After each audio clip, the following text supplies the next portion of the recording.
အသက်30ကျော်လာတဲ့အခါရွယ်သူတငယ်ချင်းတွေကအိမ်နောက်တစ်ခုနဲ့ stable ဖြစ်နေပြီလုပ်ငန်းတစ်ခုနဲ့ stable ဖြစ်နေပြီ social media ကြည့်တော့လဲသူများတိုင်းလိုက်နေကြည့်ပြီးတော့အဆင်ပြေတဲ့ relationship တွေတွေ့တဲ့အခါမှာကိုအားငယ်စေတယ်တိမ်ငယ်စေတယ်ငါကတော့ stable မဖြစ်သေးဘူးငါကတော့တယောက်တည်းအထီးကျန်နေတယ်လို့ခံစားနေရလားအမှန်တော့အိမ်နောက်မကျသေးတာဘဝက stable မဖြစ်သေးတာကရှုံးနိမ့်နေတာမဟုတ်ပါဘူးကိုယ့်ရဲ့အချိန်စရာနဲ့ကိုယ်သွားနေခြင်းဖြစ်ပါတယ်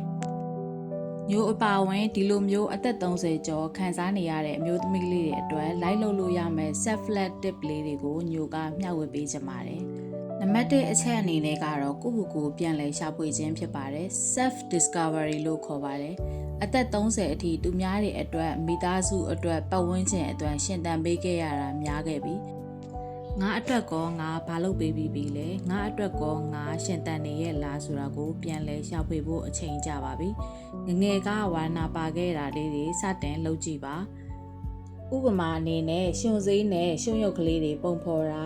ဟင်းချက်ပြုတ်တာပန်းပင်စိုက်တာစသဖြင့်ကိုငငယ်ကမလုပ်ခဲ့ဘူးတဲ့ဝါနာပါရလေးတွေကိုစတင်ပြီးတော့ပုံဖော်ကြည့်လို့ရပါတယ်နံပါတ်2အနေနဲ့ရုပ်ပိုင်းဆိုင်ရာနဲ့စိတ်ပိုင်းဆိုင်ရာအတွက်ပြန်လဲပြီးတော့မှအချိန်ပေးပါ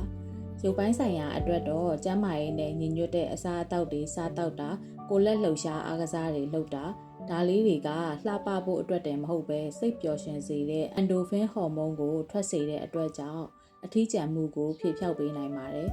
စိတ်ပိုင်းဆိုင်ရာအတွက်တော့စာဖတ်တာတရားထိုင်တာကိုယ့်ရဲ့ခံစားချက်တွေကိုတနေ့တာဇာနဲ့လဲလုပ်တာဒါလေးတွေကလည်းအထီးကျန်မှုကိုပြပျောက်စေပြီးတော့စိတ်လုံခြုံမှုကိုခံစားရစေပါတယ်နံပါတ်3အနေနဲ့ကတော့ solo dating လုပ်ပေးဖို့လိုအပ်ပါတယ်။တယောက်တည်း coffee ဆိုင်သွားတာရုပ်ရှင်သွားကြည့်တာခရီးတိုလေးတွေထွက်တာကကိုအဖို့ပြုတ်တက်လာအောင်လေ့ကျင့်ပေးခြင်းဖြစ်ပါတယ်။သူများစီကဂရုစိုက်မှုရမှပျော်ရမယ်ဆိုတဲ့စိတ်ထဲငါဂရုစိုက်နိုင်တယ်ဆိုတဲ့ဂုဏ်ယူမှုကိုတည်ဆောက်ရပါမယ်။နံပါတ်4အနေနဲ့ social detox လုပ်ပေးဖို့လိုအပ်ပါတယ်။ကိုစိတ်ညစ်အောင်လုပ်တဲ့ Facebook က post တွေအစိတ်အတောက်ဖြစ်စေတဲ့ပတ်ဝန်းကျင်ကလူတွေကိုရှောင်ပေးပါ။ကိုဘဝကိုအတိအမှတ်ပြုပေးတဲ့တငယ်ချင်းကောင်အနှဲငယ်နဲ့သာအချိန်ကုန်ဆုံးပေးပါနံပါတ်5အနေနဲ့ကကိုယ့်ရဲ့တိုင်းလိုင်းကတခြားလူတွေနဲ့မတူညီနိုင်ကြောင်းကိုလက်ခံရမှာဖြစ်ပါတယ်တခြားလူတွေအိမ်နောက်ကျပျော်ရွှင်နေတာတွေအောင်မြင်နေတာတွေကသူများနဲ့ကိုရှင်ပြိုင်ပြီးတော့မှတိမ်ငယ်ဖို့မဟုတ်ပါဘူးတခြားလူတွေရဲ့ highlight reel မှာပြသနေတဲ့အကောင်းဆုံးပြကွက်တွေကိုပဲကြည့်ပြီးတော့မှကိုဘဝနဲ့ရှင်ပြီးတော့မှအားငယ်တိမ်ငယ်နေဖို့မလိုပါဘူးကိုအားပေးဖို့လိုအပ်ပါတယ်ကိုရောက်နေတဲ့နေရာကနောက်ကျနေတာမဟုတ်ဘူးကိုခရီးနဲ့ကိုသွားနေတယ်ကိုနဲ့ကိုသာနေ့စဉ်ရှင်ပြိုင်နေရမှာဖြစ်ပါတယ်ဘဝရဲ့ stable ဖြစ်ခြင်းကိုအတိတ်ပဲပြန်လဲဖွင့်ဆိုကြည့်ပါကိုဘဝမှာတကယ်ကိုမှအေးချမ်းနဲ့ပျော်ရွှင်စေတယ်ဆိုတာကတခြားလူတွေလိုမျိုးအိမ်အောင်ရှိနေမှပတ်စံနေအများကြီးရှိနေမှကြွယ်ဝချမ်းသာနေမှလို့ကိုယူဆတာလားဒါမှမဟုတ်လို့ရှိရင်နေ့စဉ်ဘဝမှာစိတ်ရောကိုယ်ပါကျမ်းမာပျော်ရွှင်ပြီးတော့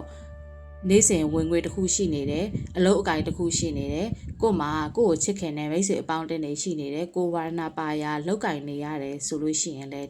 ဒါဟာစစ်မှန်သောဘဝရဲ့ပျော်ရွှင်ခြင်းနဲ့အဘန်းတန်ဖြစ်ခြင်းဖြစ်ပါတယ်နေ့စဉ်ကျေးဇူးတည်တတ်သောစိတ်ဖြစ်ရှင်တန်ကြည့်ပါအရာအားလုံးအဆင်ပြေလာပါလိမ့်မယ်လို့ပြောချင်ပါတယ်ညို့ရဲ့ podcast လေးကအမျိုးသမီးတို့အတွက်တစုံတစ်ခုအတွေးအမြင်ရသွားလိမ့်မယ်လို့ထင်ပါတယ်ကျေးဇူးတင်ပါတယ်